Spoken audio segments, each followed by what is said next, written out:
And the League of Women Voters of Bay County hosted another successful municipal candidate forum tonight. Lynn Haven's Senior Center was filled with community members. News 13's Grace Velez joins us live in our studios. Grace, you were in attendance tonight. What are some of the relevant issues the candidates addressed? Shelby, candidates for City Commission seats 3 and 4 answered questions about the burden of infrastructure, how to improve citizen communication, the CRA, stormwater flooding issues, and more.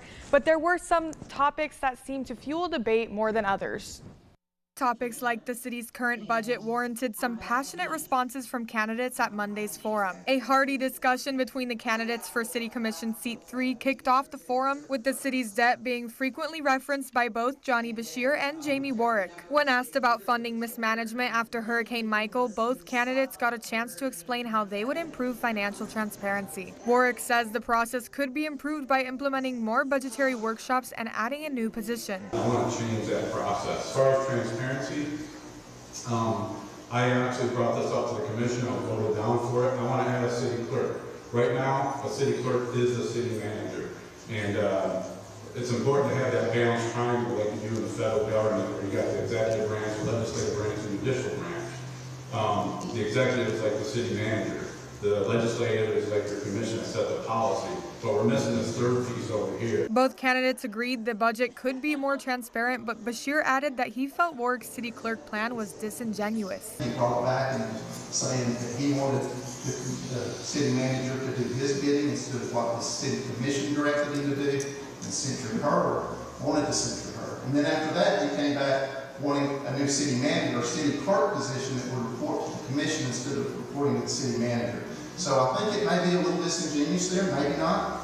But as far as transparency, I think you should, as citizens, you should see everything that we do. With federal and state budget cuts weighing on local governments, priorities are forming. One of those priorities for Lynn Haven will be the wastewater treatment plant expansion. Both candidates agreed the facility is in dire need of updates regardless of if it's state mandated or not. Non-binding referendums regarding the rebuilding of the city library or a potential partnership with the Northwest Florida Regional Library System and zoning maps also led back to the discussion of availability of funds. When we first started the debt review committee, when I first came in, we were told we were projected to be $5.2 million out of pocket. Now we're up to $18 million. And I've asked the city manager time and time again, how do we go from $5.2 to $18 million? And I still don't have an answer to that. Now, I'm going to go back to Commissioner Warwick's thing about the debt difference in the $5.2 million and the $18 million debt. You can believe if there was a $12 million difference in what I was being told in one day to the next, it wouldn't take me a year and a half to figure out what it was. I've talked to the city manager about this, and I can tell you where those funds were spent. It may be that the communication was poor or whatever, but the information is there. Both candidates agreed the debt needs to be a priority over the library.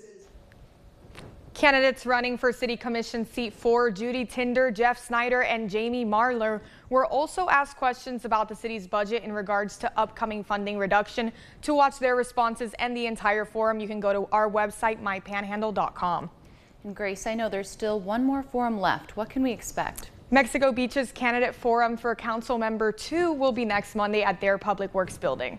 All right, thanks, Grace. That was News 13's Grace Velez reporting live from the studio.